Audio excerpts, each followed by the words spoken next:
Well, let's begin. Wrestling fans, non-wrestling fans, heck, even box fans, welcome to the debut of the newest wrestling podcast, Agree with Austin. I'm your host, Austin Payne, and today I have with me... Keith. Yes, sir, Mr. Cheif Keith. Now, Keith, please tell me, how did the concept or idea of becoming a wrestler start for you? Well, I watched it when I was younger. I actually was in the arena when one of the Undertaker's returns where he had the hand come out of the ground. Oh, okay. Did not know who that was at that point. But then when I really got back into it was around 2010 and first saw John Cena. Yeah, man, good old John.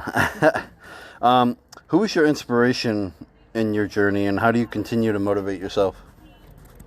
But one of the motivations was like Ethan Case, obviously, and most of the people here at the school, like Dre, Cam, Yeah. and even some of the women like Erica and Dirty J. All right. Erica, Dirty J, Dre, Cam, and Ethan. Great people, all great.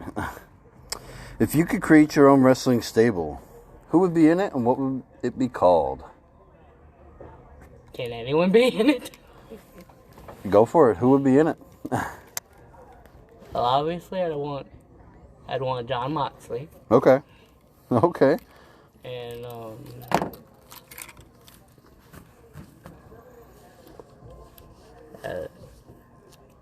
definitely want the Good Brothers. All right. Interesting pick.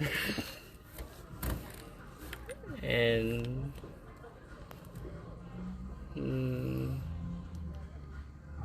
definitely Cody Rhodes, but as a heel. Oh, okay. More like an AEW sort of Cody Rhodes or dashing Cody Rhodes. Yeah, I could see that. What would you call the faction? Well, seeing how my nickname here is Cheif Keith, it'd be the Tribe. Okay, the Tribe. I like it. So, imagine you can be in my spot, right? And have the chance to interview any wrestler, past, present, current, dead. Who would it be?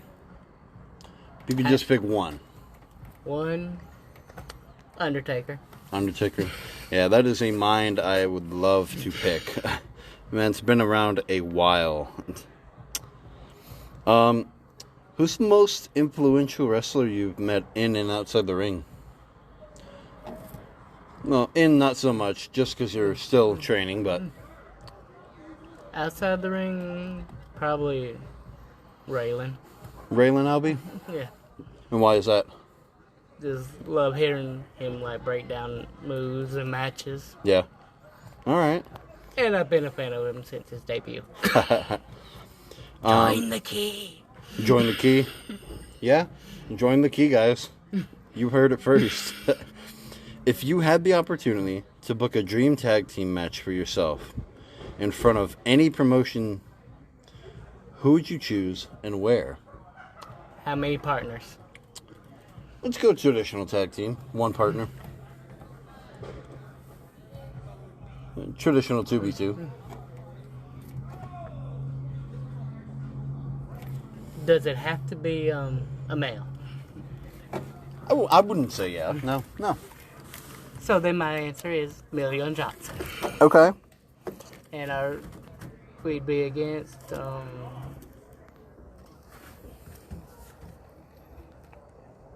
Malachi Black and Zelina. Okay. I like it. Where would you want to have that match at? Any promotion? Any place? Bound for Glory. Okay, Bound for Glory. I'm more of a TNA fan. Yeah. Oh, understandable. Absolutely. Especially Broken Matt Hardy being back. Yeah. In your opinion, what's the most innovative wrestling match type? And would you see yourself in a match of that type in the future? I've got two. Okay. Elimination Chamber. Okay. And War Games. Okay. And I'd love to be in either one. Either one? Gotcha. In your personal opinion, who do you think has the best wrestling merchandise?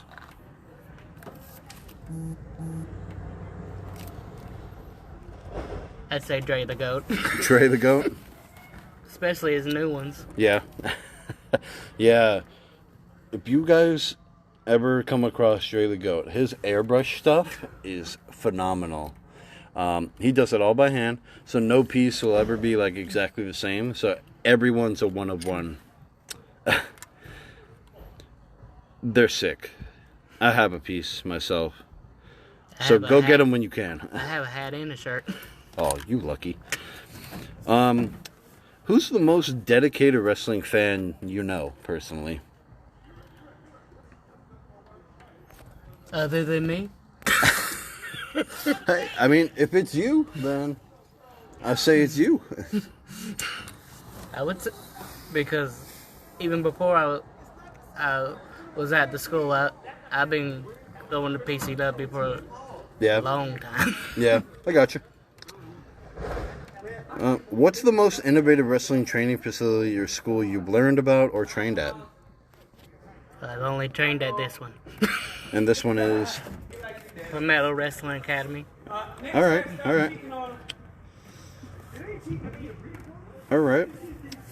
What's the most iconic wrestling match you've ever seen?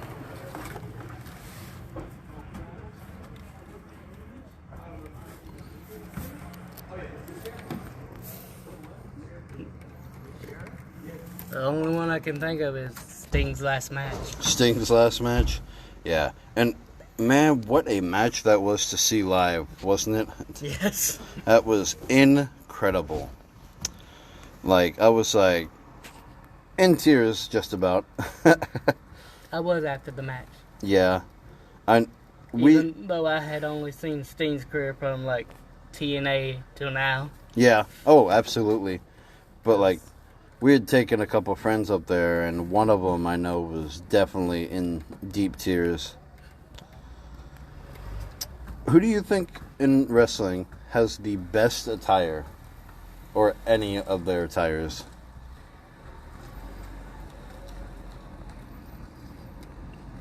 I mean, Triple H has had some good ones. Okay. Especially when... All those entrance spots? Yeah. Yeah. I still like the Terminator one. Oh, the Terminator? That was WrestleMania 32, I believe, against Sting. Yeah. Yeah. Man, I wish WrestleManias went back to stuff like that. That was a huge one. And then Seth Rollins cashed in, and he had the Randy Orton match. Gosh. Especially with that RKO. Yes. That was one incredible match. What's your favorite wrestling catchphrase or gimmick of all time?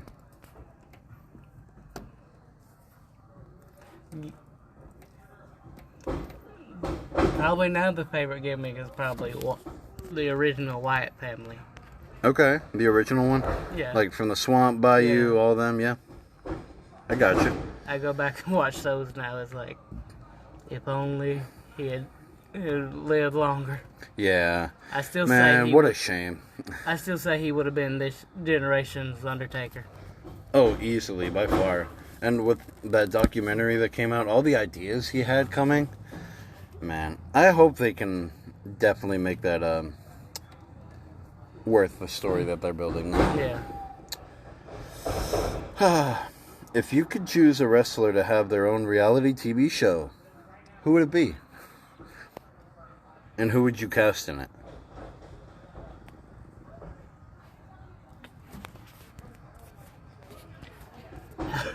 I would say Florida Man and Dre the Goat. Florida Man and Dre the Goat. All right. I could definitely see that. What would you call the show?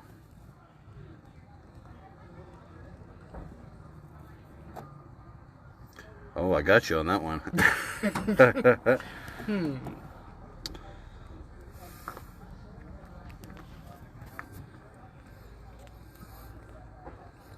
How about stories of Florida man and his goat? I like that. I like that a lot. What, in your opinion, what do you think is the most iconic wrestling theme song of all time? And it's okay if you got multiples. Yeah, because there's a lot I like. Cause I like Cody's Smoke and Mirrors. Okay. And I always like Triple H's The Game, but done by Drowning Pool. Okay. Not the Motorhead? No, I like the Drowning Pool one better. Alright, alright. And I'd have to say Randy Orton's. Randy Orton, I got you. See, I'm a little biased just because Edge is my favorite. Metalingus is top tier. I love Metalingus. I do like... Now, everybody's going to hate me after hearing this. I love Logan Paul's theme song. His Maverick theme song. Yeah. Yeah. I don't know, man. It's just good. I like high energy ones. What's the most jaw-dropping wrestling spot you witnessed live? Darby Allin going through the glass. Darby Allin going... Oh my gosh, yeah. At AEW Revolution. Jeez. I swear, I thought that man was dead. He was on the floor for, 15, 20 minutes? Something like that. It felt like it, at least. Gosh. And then what his back looked like after that? Oh. What's the best wrestling storyline you followed? Well, I'm a little biased to TNA, so I have to say Aces and Eights. Okay. Honestly, I like what they're doing at Palmetto Championship Wrestling. The whole Erica story in the key. Yeah. I was like, that is very well put together. And it is unfolding very, very slowly. Show by show. And I am super excited to see where it continues. Yeah. That last thing that Now, if we're happened... talking about indies, there is a storyline I'll always remember. Okay. It's from PCW, Ethan Case versus Malachi Matthews. Okay. What happened in that storyline? They started out as friends, then Ethan was going for, at that point I think it was the Soda City Championship. Okay. And Malachi turned on him and ended up creating a group with called Disruption. It was Malachi Matthews, Mason Miles, Kevin Ray, and Eric Thompson. Oh, man. And it ended up in a no-holds-barred match. Oh, did it really? Oh, jeez. First time I seen tax used. Oh, wow. Wow. That's crazy. Ethan's had some good rivalries in PCW. Yeah, I've heard. I have yet to see him live, but I've heard. What's the best wrestling video game you've played?